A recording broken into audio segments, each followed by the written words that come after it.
Hello friends, સ્વાગત છે તમારું અમારી યુટ્યુબ ચેનલમાં.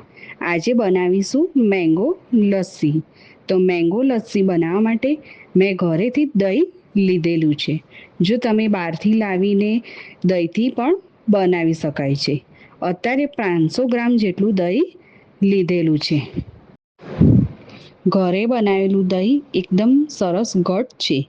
જો દહીંમાં પાણીનો ભાગ વધારે લાગતો હોય તો દહીંને કપડામાં રાખીને નિતારીને પછી દહીંનો ઉપયોગ કરી શકાય છે.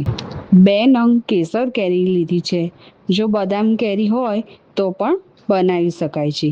કેસર કેરીને ધોઈને તેની છાલ ઉતારીને પછી કેરીના કટકા કરી દઈશું.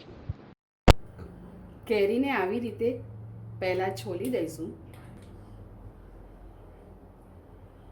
છોલીને એના ઝીણા ઝીણા કટિંગ કરી દઈશું. જો તમારી કેરી ઢીલી હોય તો તમે એનો પલ્પ કાઢી શકો છો, નહીંતર એના કટકા બી કરી શકો છો. અહીંયા મિક્સર જાર લીધું છે. એમાં આ 2 કેરી સમારેલી છે એ અંદર જારમાં નાખીશું.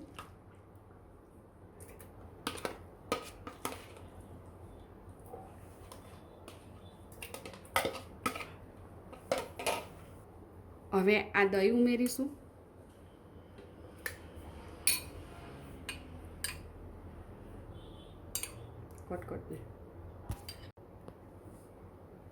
એક નાની ચમચી જેટલા ફ્લેવર માટે ઇલાયચી પાવડર ઉમેરીશું. અત્યારે હું સાકરનો ઉપયોગ કરું છું ગળપણ માટે. તમે ખાંડનો પણ ઉપયોગ કરી શકો છો. સ્વાદ અનુસાર આપણે જેવું ગળપણ જોઈતું હોય એ પ્રમાણે આપણે સાકર ઉમેરીશું.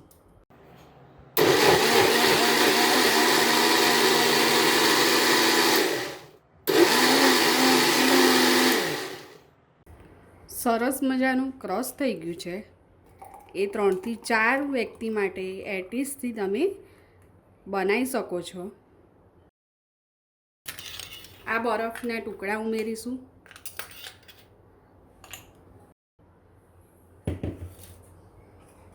કેરીના ઝીણા ઝીણા પીસ રાખ્યા હતા. થોડો ક્રંચ લાવવા માટે આપણે ઉપર એડ કરીશું કાજુ બદામની કતરણ,